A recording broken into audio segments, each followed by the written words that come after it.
In the oppressive heat of a New Orleans summer, where the air is thick with moisture and the shadows seem to hold secrets of their own, an old woman sat in a quiet room, the faint scent of lavender and cedarwood clinging to the walls. Her hands, weathered with time, trembled as she clutched a yellowed letter in her hands. The ink, barely legible in parts, had been penned by someone she had never met, someone who had disappeared many years ago, swallowed by the city's deep, sprawling history. Her eyes scanned the letter slowly, her heart beating faster with each word she read. It was an account of something she had heard whispers about in her youth, but never fully understood.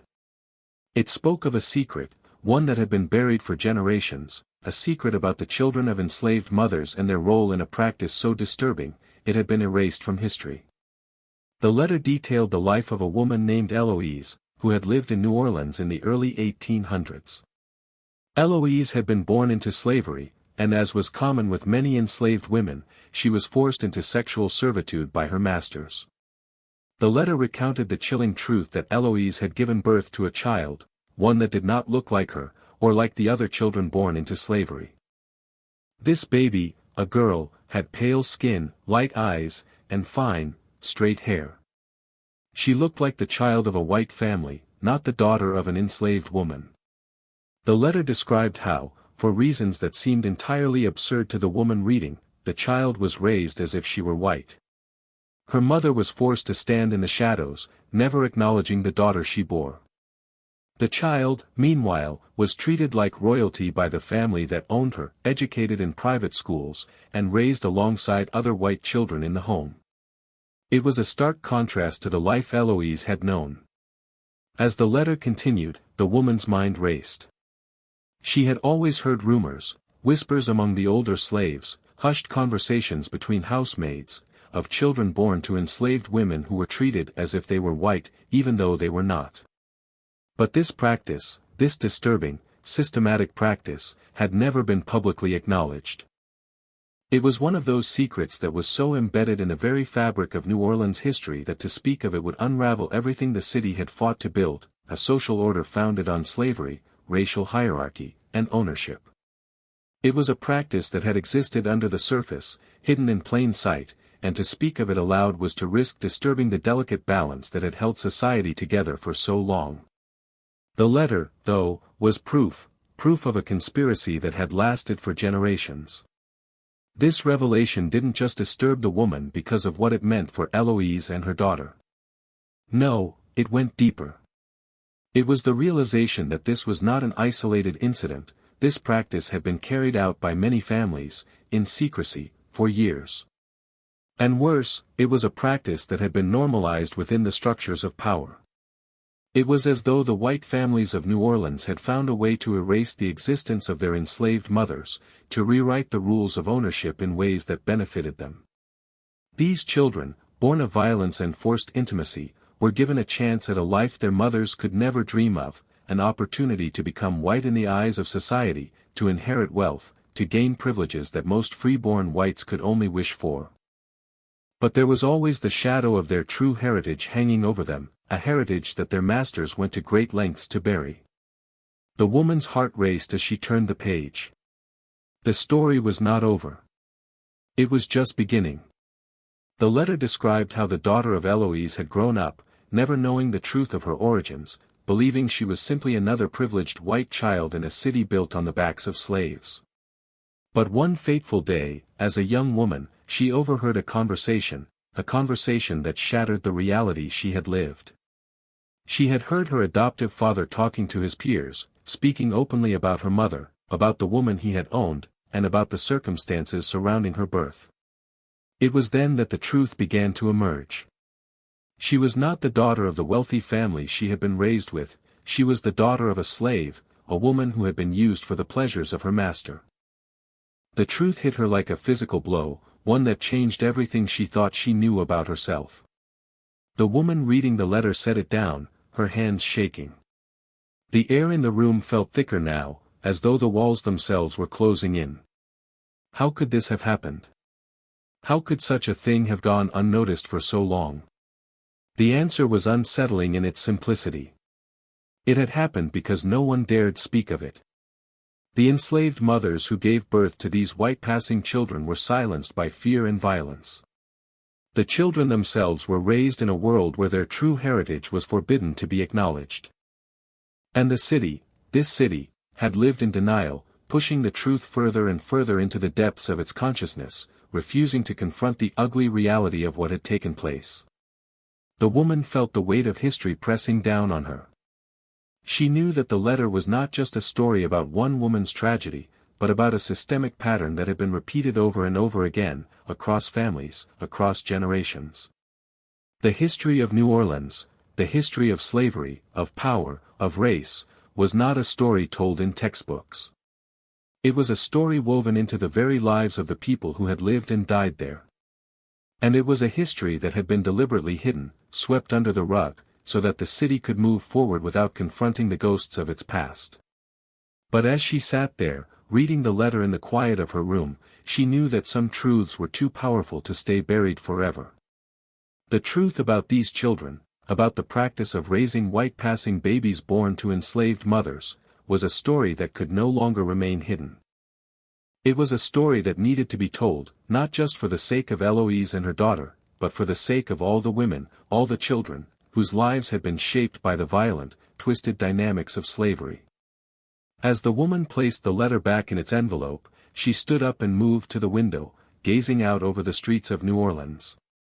The city, with its historic buildings and bustling markets, seemed almost ordinary from here, as though the ghosts of its past had been forgotten in the modern-day rush. But she knew better. She knew that the echoes of those secrets still lingered, in the very air, in the creaking floorboards, in the whispers of old families and old buildings. And somewhere in the city, the descendants of Eloise and her daughter were still living with the scars of a history that was never truly theirs to inherit. As she turned away from the window, she made a decision. This story, this lost chapter of history, would no longer be silenced. The truth would come to light. It had to. New Orleans. The name itself evokes images of lush swamplands, decadent French Quarter architecture, the hypnotic beat of jazz, and the alluring smell of spices and seafood wafting from street vendors. But beneath its vibrant surface, this city holds a darker history, a history that stretches back centuries, woven with the complex threads of slavery, colonialism, and the brutal exploitation of its people. It is here, in this volatile crucible of cultural and racial tension, that a deeply disturbing practice would take root, one that would remain hidden for generations.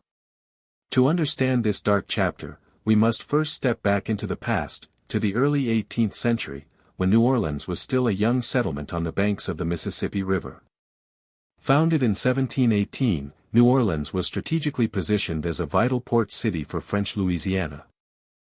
The French, who initially controlled the colony, had grand ambitions for the area, with its fertile land and prime location along the river. However, as the colony grew, so did its reliance on the labor of enslaved people, primarily from Africa and the Caribbean.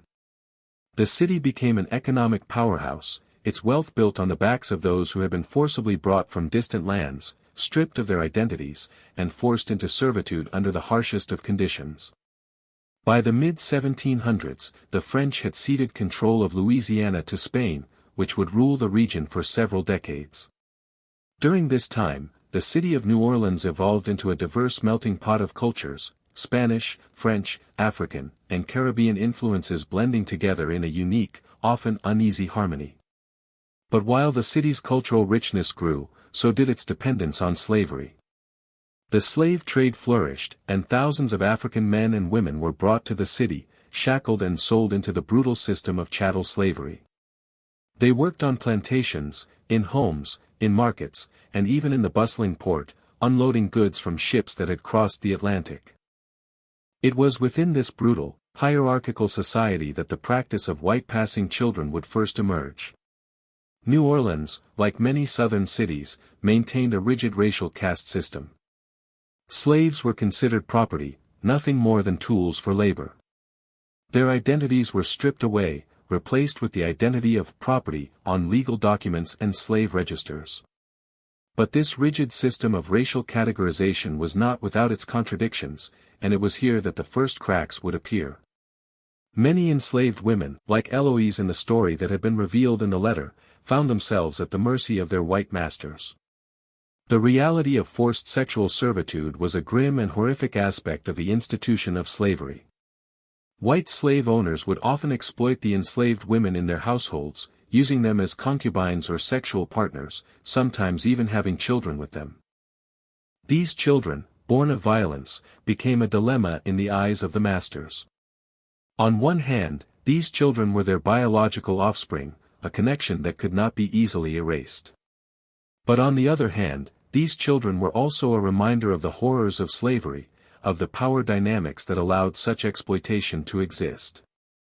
Initially, these children were treated as slaves, their identities shaped by the same brutal laws that governed their mothers. They were forced into servitude like other enslaved people, their future determined by the whims of their owners. But as the years went by, and as the plantation economy in Louisiana grew, a troubling trend began to emerge, one that blurred the lines between ownership and protection. Some masters began to treat these children differently, especially if they displayed traits that were white in appearance, pale skin, light eyes, and fine hair. The practice of passing was not a new concept. Throughout history, people of mixed race have sought to assimilate into white society, often at great personal cost. But in New Orleans, this phenomenon took on a particularly sinister form. White passing children born to enslaved mothers were not just given opportunities for a better life, they were systematically integrated into the very fabric of white society. They were educated in private schools, dressed in the finest clothes, and raised in homes that were far removed from the squalid conditions of slavery. Some were even allowed to inherit property and wealth from their masters, ensuring that the family's legacy remained intact, free from the stain of their African heritage. At first, these children were often raised in secrecy, their true parentage hidden from the world. The fact that their mothers were enslaved women was an uncomfortable reality that the city's elite preferred to ignore. But as the practice continued, it became more common, and the lines between slave and free, black and white, began to blur in unsettling ways.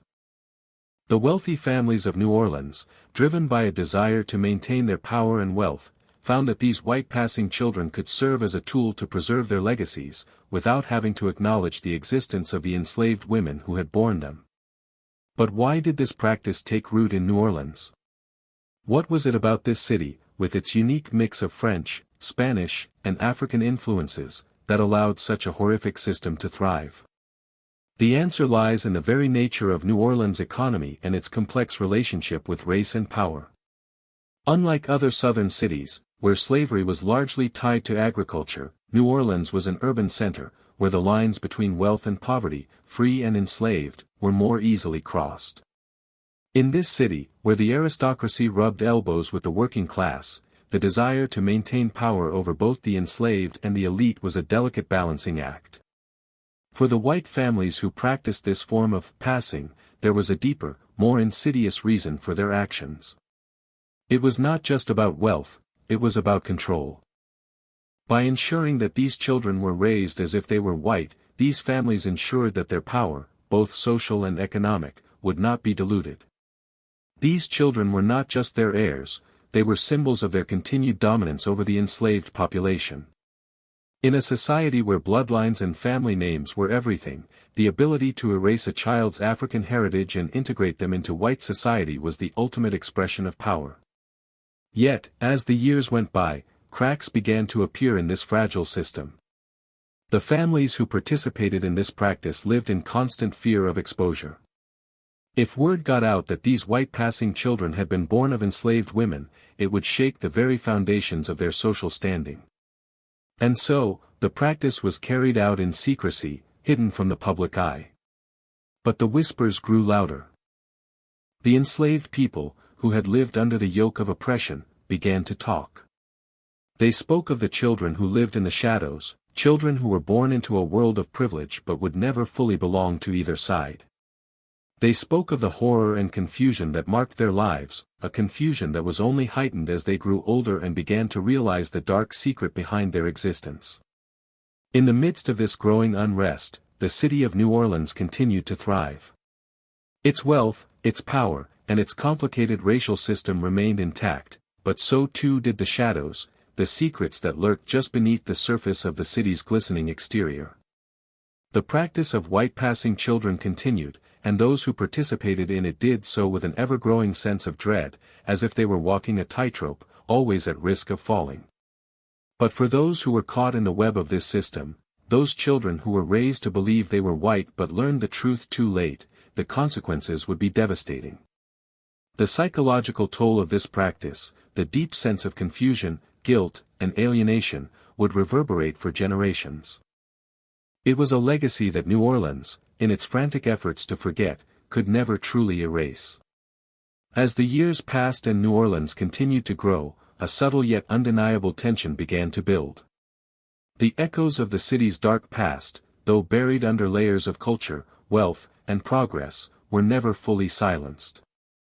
Those who lived in the shadows, the enslaved, the poor, the outcasts, began to notice things that others, perhaps blinded by privilege or willful ignorance, did not. Whispers started to surface, creeping through the streets like a quiet storm.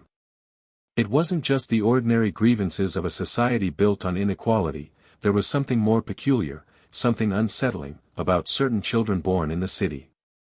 They were different, and the way they were treated, by their masters, their families, and society at large, did not fit the norms of their world. In the earliest days, the signs were subtle. A child with pale skin who should have been living in the squalor of the slave quarters was instead seen playing in the private gardens of a grand white mansion. A little girl with golden curls, born to an enslaved mother, who was being taught how to read and write by a tutor, while other children in her station were denied such education. Rumors spread like wildfire, but at first, these observations were dismissed as coincidence. After all, it was not uncommon for slave owners to raise their children, particularly those born of mixed heritage, with a certain level of care and even affection. The difference, however, was in the treatment these children received. It was far beyond the ordinary affection reserved for the rare instances of house slaves. These children were treated as if they were born to the family, not to the plantation. As time passed, the signs of this anomaly began to accumulate. More and more children appeared who looked strikingly different from their mothers, children who had features that could only be described as white, a trait that was largely seen as an anomaly in a society where the majority of the enslaved population was African or of mixed African descent. These children had hair that curled less, eyes that were a pale shade of blue or green, and skin that lacked the dark pigment of the slaves around them. For some, the difference was so striking that it raised eyebrows in the tight-knit neighborhoods of New Orleans. The way these children were treated by their families, however, raised even more questions. They were given privileges reserved for the freeborn children of wealthy families, private tutors, the finest clothes, and access to the best schools. They lived a life of luxury, one that was far removed from the brutal existence of the enslaved population. The first serious signs of something unusual appeared when people began to question why these children were not treated like their counterparts. Some began to wonder if these children, despite their birth in slavery, were being raised to be something else entirely. Were they being groomed to assume the roles of their white masters? Were they meant to inherit property or wealth, to take their place among the ruling class, free from the taint of slavery? These questions lingered in the streets and alleyways, growing in intensity as more cases of these white-passing children came to light.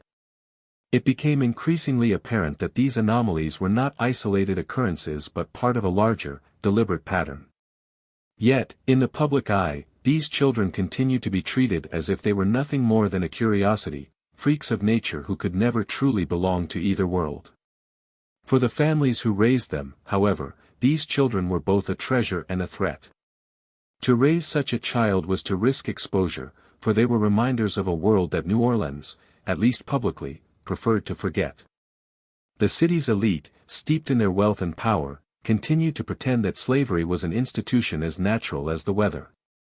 But the existence of these children, who were, in many ways, living contradictions, served as an uncomfortable reminder that there was nothing natural about the system of slavery. It was a system built on violence, exploitation, and ownership, and it would take any form necessary to preserve itself. Some of the children born under these circumstances began to ask questions. They had heard whispers from the servants in their homes, from their tutors, even from their own families. Why did they look so different from the other children in the neighborhood? Why was their skin so pale? Why were they treated with such reverence and privilege when their mothers were enslaved, and they had never been considered anything more than property? The seeds of doubt were planted early, and the confusion these children felt grew as they matured. They began to sense that there was something terribly wrong with the world they had been born into, something hidden beneath the surface. The first confirmed case of a white passing child discovering the truth came in the early 1800s, when a young girl, raised in one of the wealthiest families in New Orleans, overheard a conversation that shattered her world. Her parents, who had raised her as one of their own, had never told her that she was not their biological daughter. She had been led to believe that her mother was simply a servant who had been taken in out of kindness, but in the overheard conversation, she learned that her real mother was a slave, a woman who had been forced into the service of her father. The child's reaction was one of disbelief, followed by a profound sense of betrayal. How could her parents, the people she had trusted most in the world, have kept such a devastating secret from her? The discovery of the truth was not just an emotional shock for the child, it was a dangerous revelation. The family's secret had been kept for so long, and now, the truth had come out. In a society where racial boundaries were fiercely policed, the knowledge of a child's true heritage could lead to social ruin, even violence. For the child, it was a terrifying realization. She was not who she had been told she was. She was not a privileged white child, born into the comforts of wealth and power. She was the daughter of a slave, and that knowledge would change everything. The news of this revelation spread quickly through the community, though it was handled with great care. The family, desperate to protect their reputation, did everything in their power to bury the truth. They pulled the child from the schools she had been attending, ensuring that no one would see the taint of her mixed heritage. They kept her hidden away, isolated from the public eye, as if she were some kind of shameful secret. But the damage had already been done. The child could no longer ignore the truth. She had seen the cracks in the system that had allowed her to live in privilege, and she could not unsee them. The discovery of her true heritage sent shockwaves through the local community. The story of this young girl, who had been raised as a white child in a city built on slavery, became a whispered legend among the enslaved and free people alike. For many, her story was both a symbol of the horrors of slavery and a testament to the lengths to which the city's elite would go to maintain their power and wealth. But for others, the girl's story was a reminder that no matter how hard the wealthy tried to bury their secrets, the truth always had a way of finding its way to the surface. The more these anomalies became apparent, the more it became clear that this practice was not simply an isolated quirk of a few wealthy families. It was a deliberate system, one that had been in place for generations, hidden in plain sight. These children were not just anomalies, they were the result of a well-thought-out strategy to maintain power, to ensure that the racial hierarchy of New Orleans remained intact, even in the face of changing social and political realities. And as the years passed, it became increasingly difficult to ignore the growing evidence of this disturbing, secretive practice. The early signs were there, clear to those who were willing to look closely. But in a society so deeply invested in maintaining its own power structures, it would take years before anyone dared to confront the full truth of what had been happening right under their noses. And even then, the city would do everything in its power to keep that truth buried, to preserve the delicate balance of power that had kept New Orleans afloat for so long. But the signs were clear, something deeply unsettling was at play in this city, and its consequences would echo through the streets for generations to come. As the rumors began to spread like wildfire through the hidden corners of New Orleans, the first true witnesses of the unsettling phenomenon began to surface. These were not mere whispers overheard in darkened alleys or hushed conversations exchanged behind closed doors. These were people who had lived alongside these children, who had watched as they grew up in an atmosphere of privilege, despite their mothers being enslaved. They were the servants, the housemaids, the caretakers, the silent witnesses to the bizarre, unsettling duality of a world that turned a blind eye to its own contradictions. Their testimonies, pieced together over time, would form a clearer picture of the strange and disturbing practice that was carried out in the name of preserving power. For many years, these early witnesses remained quiet, complicit in the silence that enveloped the city. To speak out would have meant danger, even death. The laws of slavery were not just written in legal documents, they were etched into the very fabric of the city's social structure, and anyone who threatened to expose the lies that held it together risked being crushed under its weight. But as the years passed, the walls of silence began to crack, and people who had lived on the fringes of the city's upper echelons began to share their stories. One of the first to speak out was a former housemaid named Clara, who had served in the household of a wealthy family in the early 1800s. Clara had been just a young girl when she was hired to work as a servant in the family's grand mansion. She was assigned the task of caring for the family's youngest child, a girl with strikingly pale skin and blonde hair, a child who, at first glance, appeared to be the biological daughter of the family. Clara, however, knew better.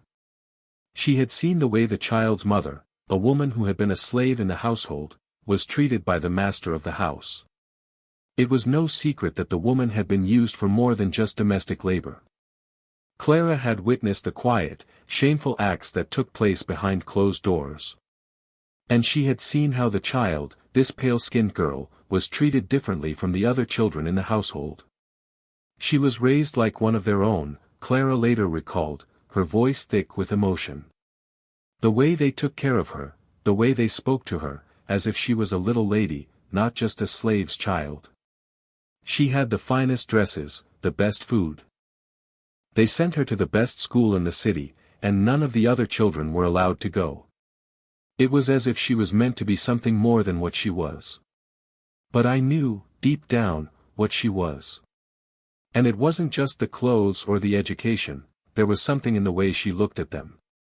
She never quite belonged with them, not really. She knew it, too. Clara's testimony, though painful, was only one of many.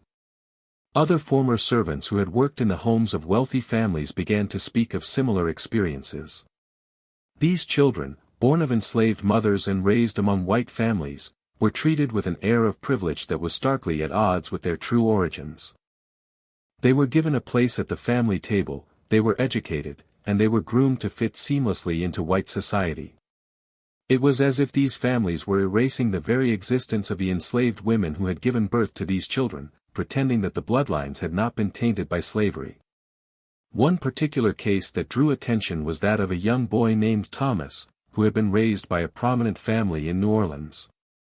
Thomas had pale skin and light eyes, traits that made him stand out among the other children in his family. He had been raised in the family's mansion, and from a young age, he was treated as if he were a biological child of the family, even though his mother was one of the enslaved women who worked in the household. As he grew older, Thomas began to question why he was treated so differently from the other children in the city. He was allowed to attend the best schools, even though his peers were mostly children of white families. He wore fine clothes, while the other children in the household wore simpler garments. It wasn't until he overheard a conversation between his father and an old friend that the truth began to dawn on him. "They weren't talking about me," Thomas later said in an interview, his voice filled with the remnants of a long-suppressed rage. "But I heard them. They spoke about my mother, about how she had been a slave, and about how they had taken me in. My whole life had been a lie. I wasn't just a son to them. I was a tool, a way to keep the family's wealth and name intact. They were ashamed of what my mother had been, but they were too proud to let me go. I was a living reminder that they could have everything, wealth, power, even white children, without ever truly acknowledging the cost." The shock of that revelation shattered Thomas's world. For years, he had believed himself to be a legitimate member of the family he had grown up with. He had been raised as one of their own, but in that moment, he realized that he had always been an outsider, a piece of property in a world that valued ownership above all else. The truth of his heritage was a bitter pill to swallow, and it left him with a profound sense of betrayal. His entire identity was built on a lie, and now, with the truth exposed, he found himself unable to reconcile the life he had lived with the legacy that had been thrust upon him. Thomas's story was not unique. As more individuals began to speak out, the scope of the practice became clearer. These children, raised to be something they were not, had spent their lives in a strange limbo, caught between two worlds. They were not fully accepted by the white society that had raised them, nor were they ever able to truly belong to the enslaved community from which they had come. They were trapped in a cruel, unspoken liminality, too white to be black, too black to be white, and this tension would leave deep scars on their identities.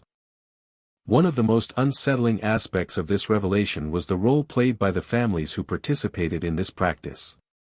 The wealthiest families in New Orleans, those who held the most power, were not just complicit in the system of slavery, they were actively manipulating it to suit their needs. By raising these children as if they were white, they could ensure that their family's legacy remained intact, that their wealth and property were passed down without interruption. These children, in essence, were tools to preserve the social order, a system that allowed the wealthy to maintain their dominance without ever acknowledging the violence and exploitation that made their wealth possible. But as the whispers grew louder, so did the pressure to keep the truth hidden. The families who had raised these children knew that exposure would lead to scandal, and scandal would ruin them. The stakes were high. Their entire way of life was built on a system of secrecy, and any crack in that facade could bring everything crashing down. And so, they did what powerful families have always done, they worked tirelessly to suppress the truth, to keep their secrets buried beneath layers of lies and half-truths. But no matter how hard they tried to silence the whispers, the truth kept leaking out. Clara, Thomas, and others like them were just the beginning. As more witnesses came forward, the disturbing practice that had remained hidden for so long began to unravel. But the question remained, what would come of this knowledge? Would the people of New Orleans finally confront the horrifying truth about their past, or would they continue to bury it, as they had for so long? Would the whispers ever be enough to break the silence, or would the city remain complicit in its own forgotten history? In the meantime, the children who had been caught in the web of this practice continued to live in the shadows of their own identities, never fully able to escape the legacy of their birth. They were part of a history that had been deliberately erased, and their stories, like so many others in New Orleans, would be buried under layers of secrecy and shame for years to come. As the whispers of the unsettling practice began to spread, a silent war raged beneath the surface of New Orleans' otherwise pristine facade. This was not a war of violence or open rebellion, but one fought in the shadows, in the hushed conversations of the city's elite and the isolated murmurs of the enslaved. The conflict was rooted in a stark, painful truth that no one seemed willing to acknowledge: the very fabric of New Orleans society had been built on a system of racial manipulation, one so deeply entrenched that to expose it would unravel the foundations of the city itself. And so, in response to the growing awareness of the disturbing practice, the city's leaders, both religious and secular, sought to suppress the truth with a determined fervor that was as chilling as the practice itself. The first and most powerful tool used to quell the rising tide of suspicion was religious suppression. New Orleans, like much of the South, was dominated by Christianity, predominantly Catholicism, due to the city's French colonial roots, but the Protestant denominations also had a significant influence. The Church, both in its spiritual and social capacity, had long been the bedrock of New Orleans society.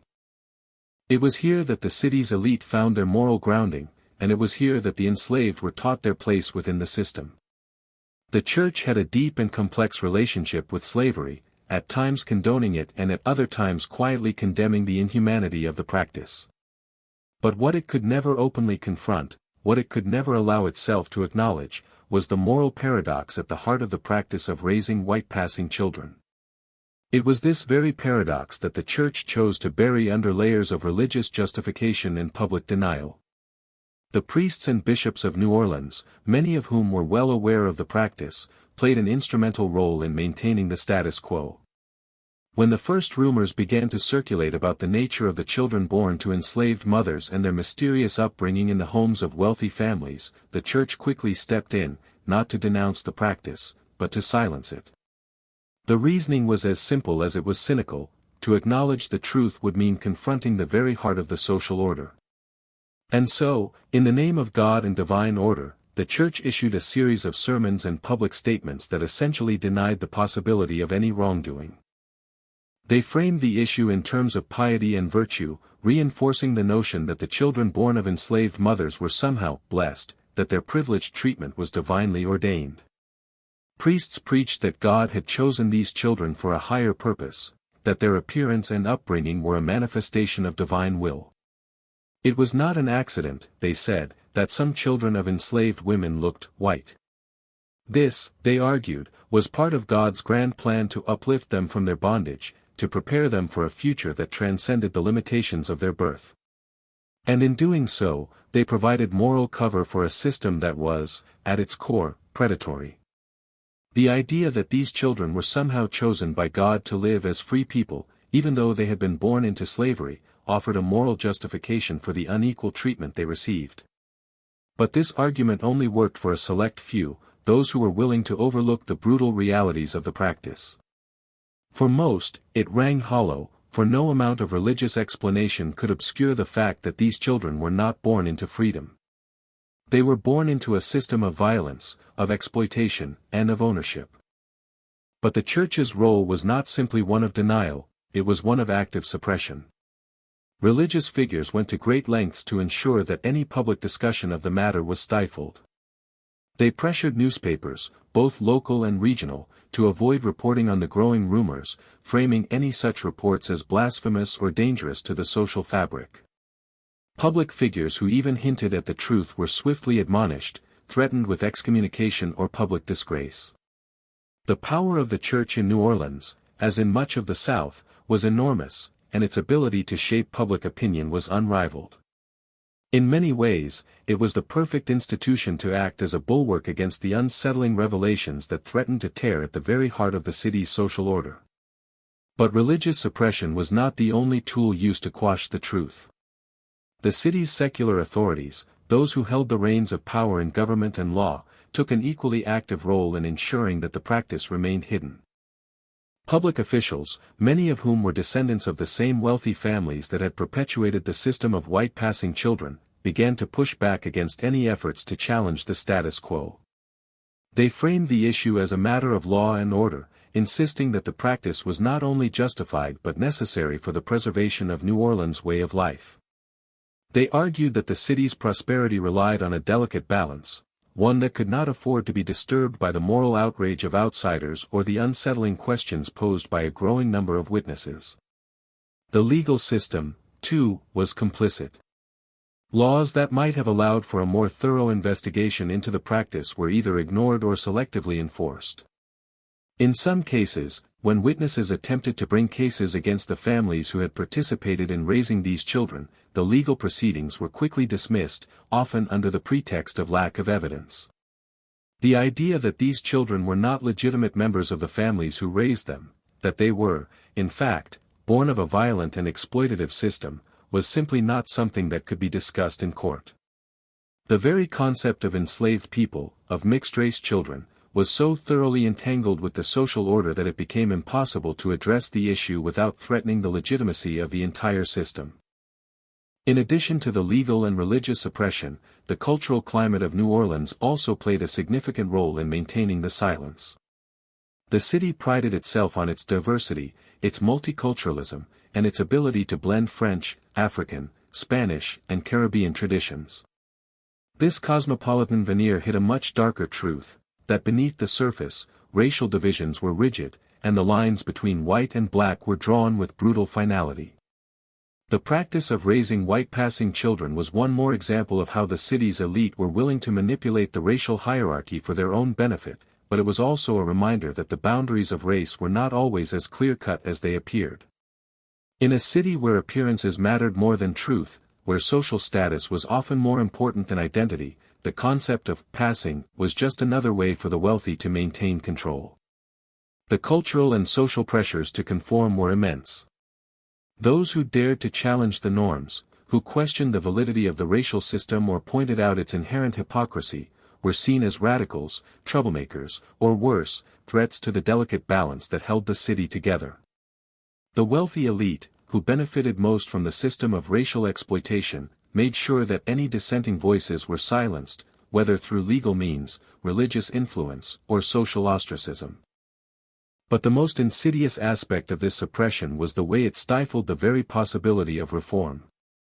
In a city so heavily invested in its own racial system, it became unthinkable to imagine a world where people of all races could live equally. The practice of raising white passing children, while morally reprehensible, was an inconvenient truth that threatened the social, economic, and political structures of New Orleans. And so, it was buried in the vaults of history, where it would remain hidden for generations. Yet, despite the Church's attempts to sanctify the practice and the government's efforts to suppress the truth, there were always those who remembered. There were always whispers in the streets, in the homes of the enslaved, in the memories of those who had lived through the darkest chapters of the city's history. They remembered the children, the families, the lies. They remembered the shame, and they carried that memory, even as it was buried deeper and deeper in the shadows. In the end, the suppression was not entirely successful. The truth, though buried, never fully disappeared. It lingered, waiting to be uncovered by those who were brave enough to ask the questions that no one else would. And, eventually, those questions would be answered. But for now, New Orleans had managed to bury one more inconvenient truth, allowing the city to move forward, as it had done so many times before, with its legacy intact, at least, for the moment. As the years passed and the practice of raising white passing children continued to be shrouded in silence, the psychological toll on both the children and the society that supported the system began to manifest in increasingly disturbing ways. While many of these children were raised in opulent homes, in environments that seemed to promise them a future of wealth and comfort, there was a dark undercurrent to their existence, an undercurrent that threatened to unravel the lives of those who had been trapped in this strange, liminal space between two worlds. For these children, the realization of their true heritage, and the way in which they were treated because of it, would leave a permanent scar on their identity. And for the families who perpetuated the practice, the strain of maintaining the lie, of living in constant fear of exposure, led to a quiet, psychological disintegration that would affect not only the children, but also the families themselves. The mental strain on the children who were raised in these conditions was profound. As they grew older, many began to question their place in the world, sensing that there was something fundamentally wrong with the way they had been treated. For those children who were raised in white families, who had the privilege of being educated in private schools and living among the elite, the knowledge that they were not truly accepted by the society they had been born into was a source of constant tension. They were never fully accepted by the white world because, despite their appearance, their heritage marked them as something else. And they were never fully accepted by the black or enslaved communities because their lives were so far removed from the hardships faced by their mothers and siblings. These children existed in a kind of psychological isolation, a no-man's land between races, unable to fully identify with either the privileged white world or the oppressed black world. For some, the realization that they were born of a mother who had been enslaved was a crushing blow to their identity, one that forced them to confront the brutal reality of the system that had shaped their lives. Their entire upbringing had been based on a lie that painted a picture of privilege and social acceptance, while masking the ugly truth of their origins. The gap between their perceived identity and their true heritage created a profound sense of alienation, a feeling of not belonging anywhere. The psychological impact of this disconnect was exacerbated by the secrecy surrounding their birth. Many of these children were told little to nothing about their mothers or their true origins. They were raised in the belief that they were the legitimate heirs of the families who had taken them in, that they were part of the privileged world they lived in, and that their mothers were either servants or lowly women who had been taken in out of charity. For those who eventually learned the truth, whether through whispered gossip, overheard conversations, or accidental discoveries, the revelation was often too much to bear.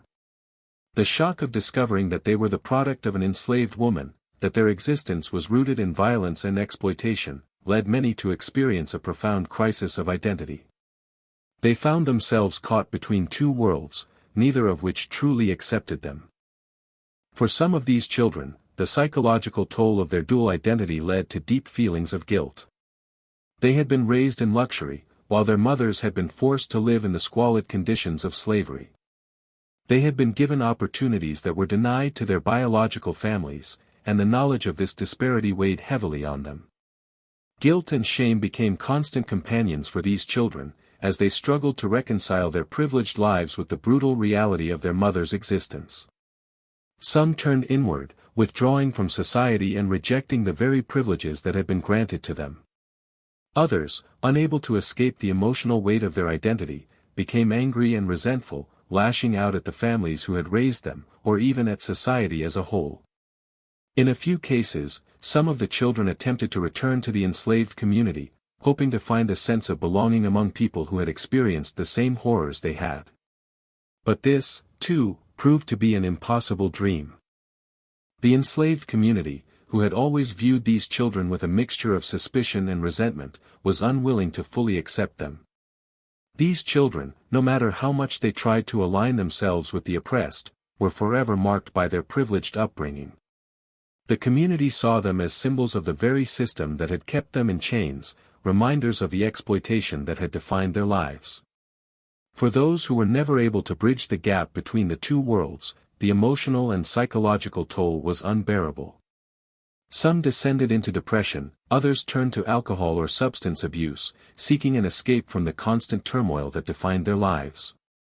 The disconnect between who they were and who they were told they were became a source of constant pain, and as they grew older, many found themselves lost, unable to reconcile the life they had been given with the life they had been born into.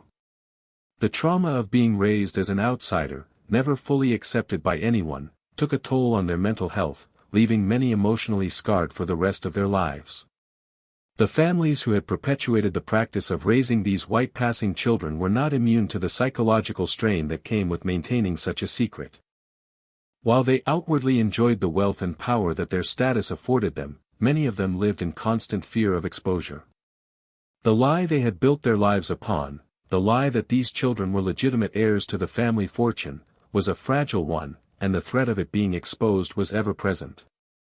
For many of the wealthy families of New Orleans, the very foundation of their social status rested on the continued silence surrounding these children's true heritage. As the years wore on, the anxiety and fear that accompanied this secret began to take a toll on these families.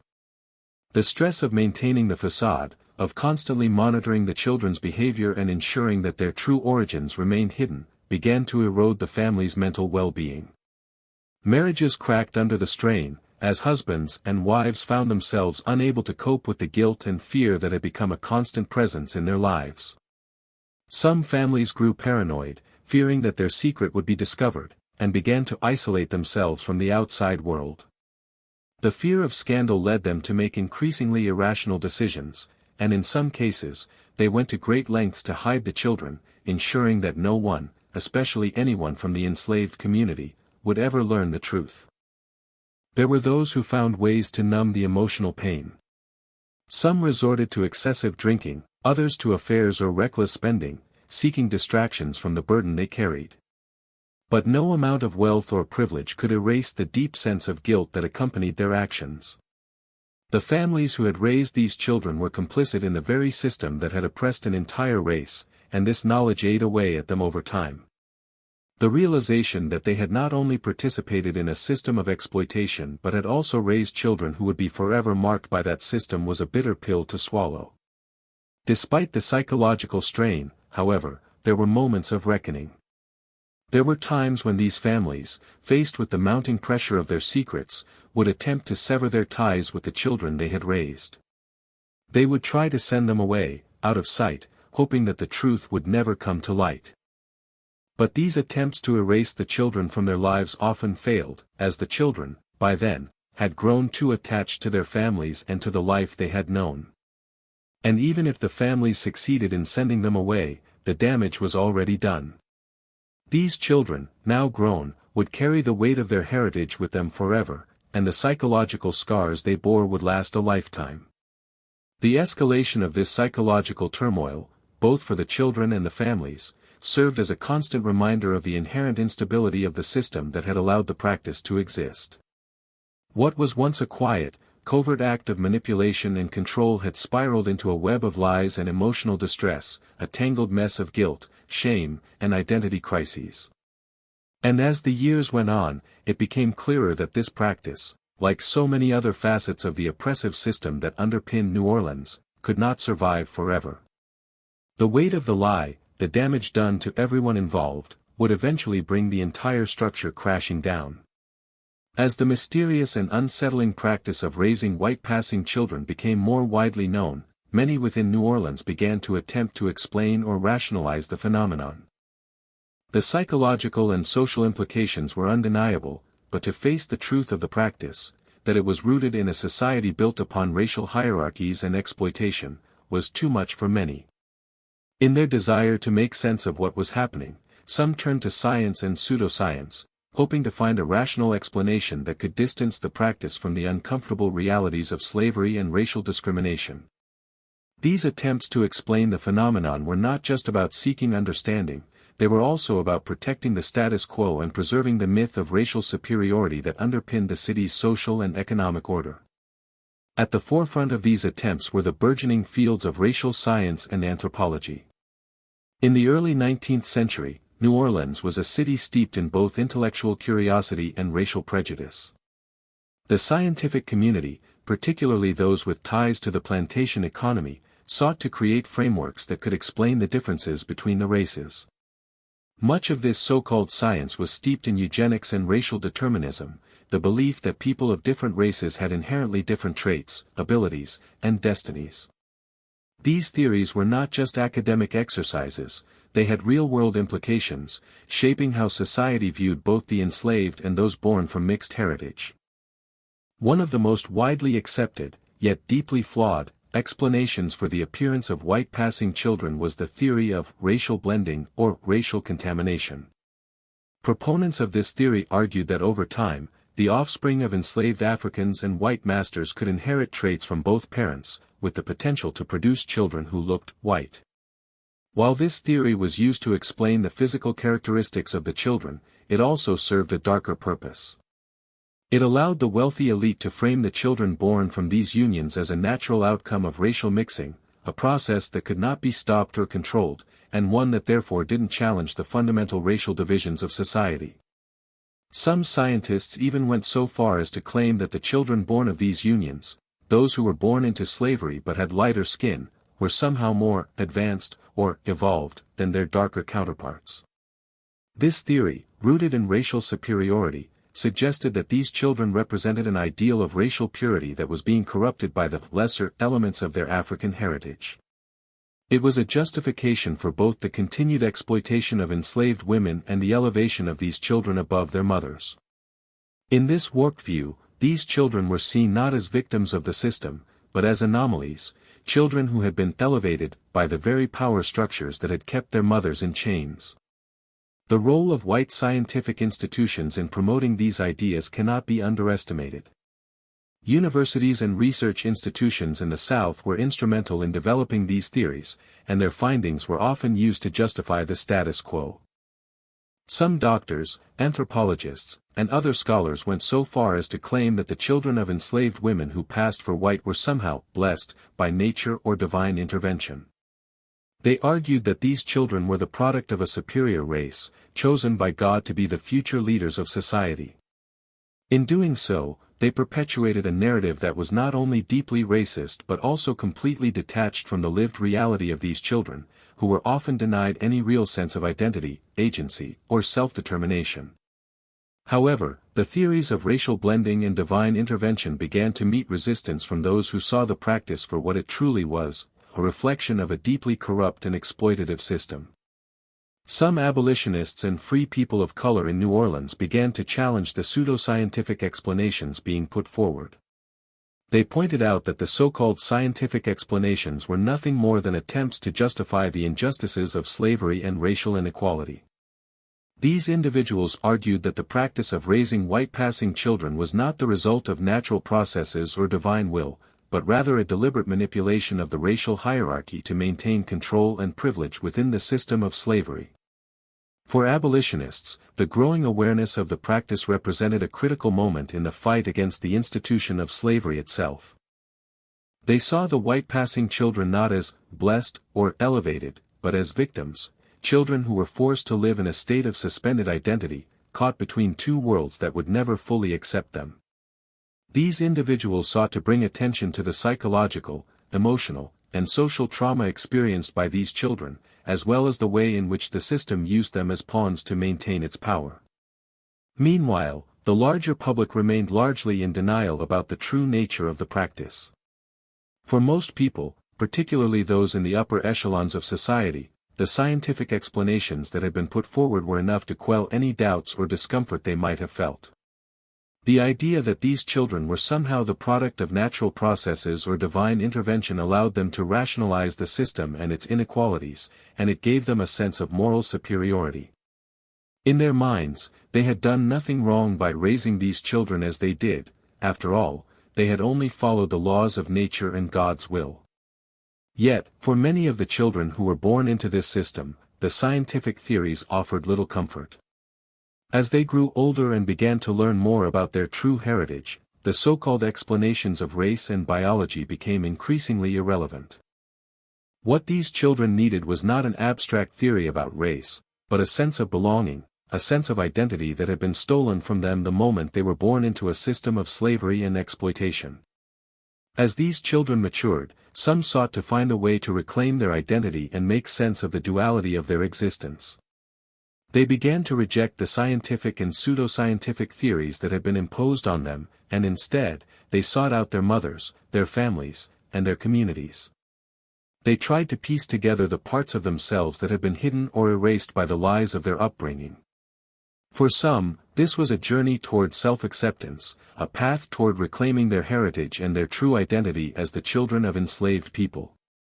For others, the pain of their heritage was too great to bear, and they chose to turn their backs on it, embracing the privileges they had been granted in a world that refused to fully acknowledge them.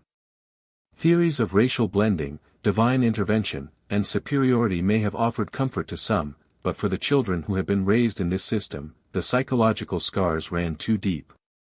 The attempts to explain their existence, to rationalize their identity, failed to address the root cause of their pain, the system of slavery that had caused their birth, and the social structures that had exploited and alienated them. The truth was more complicated and far darker than any theory could explain.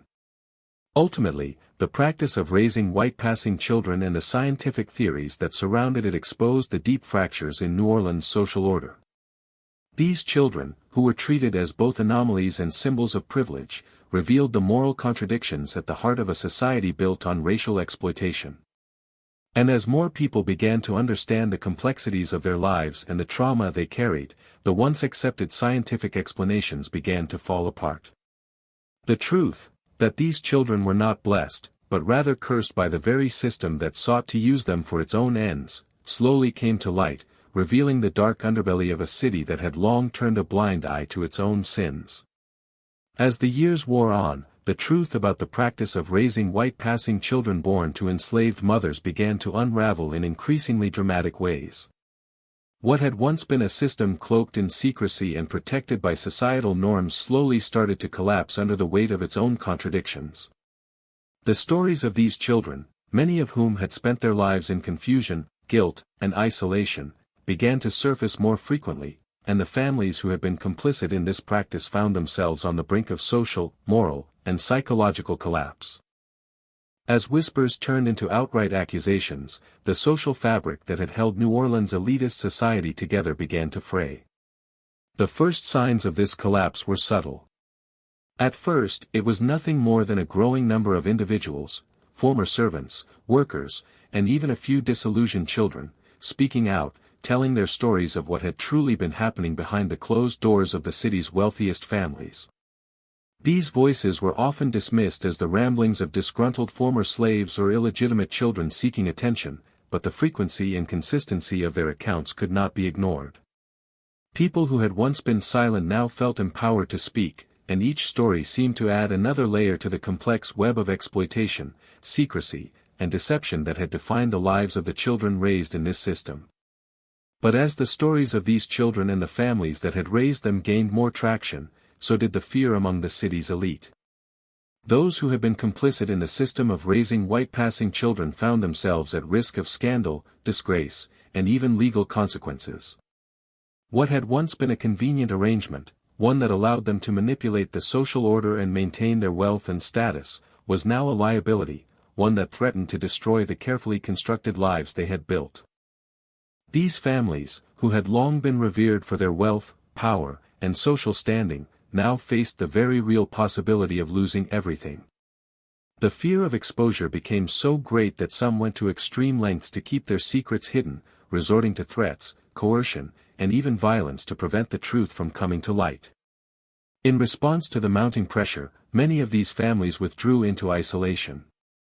They retreated from public life, hiding behind the walls of their grand homes, cut off from the very society they had once ruled. The fear of being exposed led some to take drastic measures, both to protect themselves and to protect their children, those white passing children who had become symbols of the very system they sought to preserve. Some families sent their children away, hoping that distance would shield them from the growing scandal. Others tried to rewrite the narrative, attempting to claim that their children had been taken from them, or that they had been mistaken for something they were not. In some cases, entire families disappeared from public view, their names erased from the social register as they sought to escape the fallout from their dark secrets. But no matter how much these families tried to distance themselves from the consequences of their actions, the damage had already been done. The children who had been raised in these homes, who had been manipulated and exploited for the sake of maintaining the racial hierarchy, could no longer be ignored. Many of them, once they had reached adulthood, began to speak out against the families that had raised them, exposing the horrors of their upbringing and demanding recognition for the wrongs that had been done to them.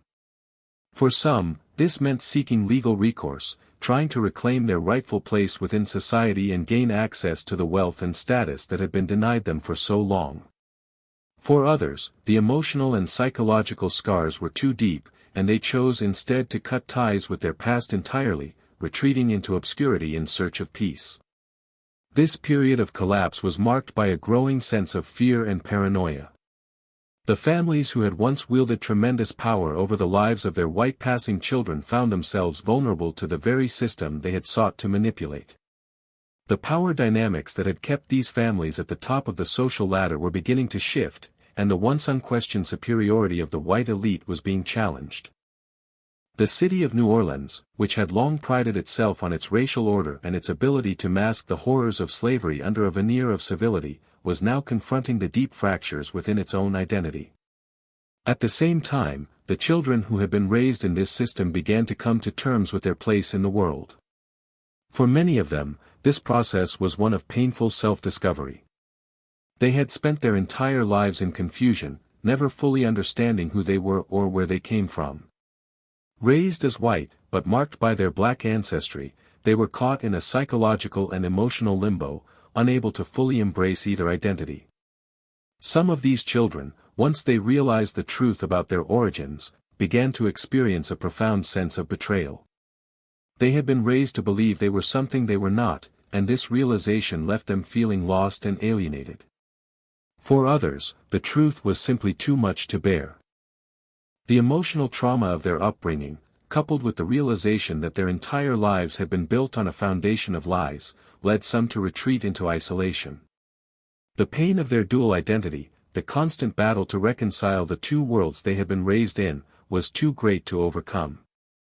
These individuals, now adults, found themselves adrift, struggling to understand their place in a society that had never fully accepted them. This period of collapse was also marked by the increasing isolation of the enslaved community. As the white elite retreated into their mansions, their carefully curated lives falling apart under the weight of their secrets, the enslaved people who had once been part of these families found themselves left behind. The reality of slavery, which had been hidden behind the false narrative of benevolent masters and grateful servants, was now laid bare. The families who had once raised white passing children in the hope of preserving their wealth and status now found themselves isolated from the very system that had made their fortunes. Their power had been built on the backs of the enslaved, but now, as the social order began to crumble, the enslaved community stood as a silent reminder of the deep, unbridgeable divide that had always existed between the races. For the white passing children who had once been raised in these families, the process of reclaiming their identity was both a journey of personal discovery and a confrontation with the ugly realities of the system that had created them. Some sought reconciliation with the enslaved community, hoping to find a sense of belonging among those who had shared their mother's fate. Others sought justice, demanding that the families who had raised them be held accountable for their actions. But in the end, many of these children were left with nothing but the ruins of their former lives, the legacy of their birth forever tainted by the lies and manipulation of those who had sought to control them.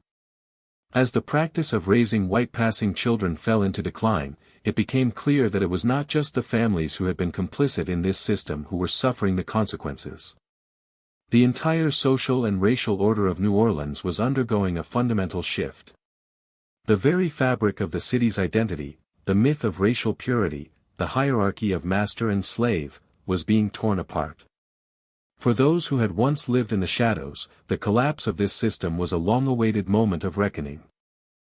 But it was also a moment of profound loss, for the trauma of a lifetime spent in the dark could never be fully undone. The vanishing point for this practice came not in a sudden moment of revelation, but in the slow, painful unraveling of a system built on lies. The children who had once been raised in secrecy, trapped between two worlds, began to find their voices. The families who had once profited from their manipulation found themselves isolated, unable to repair the damage done.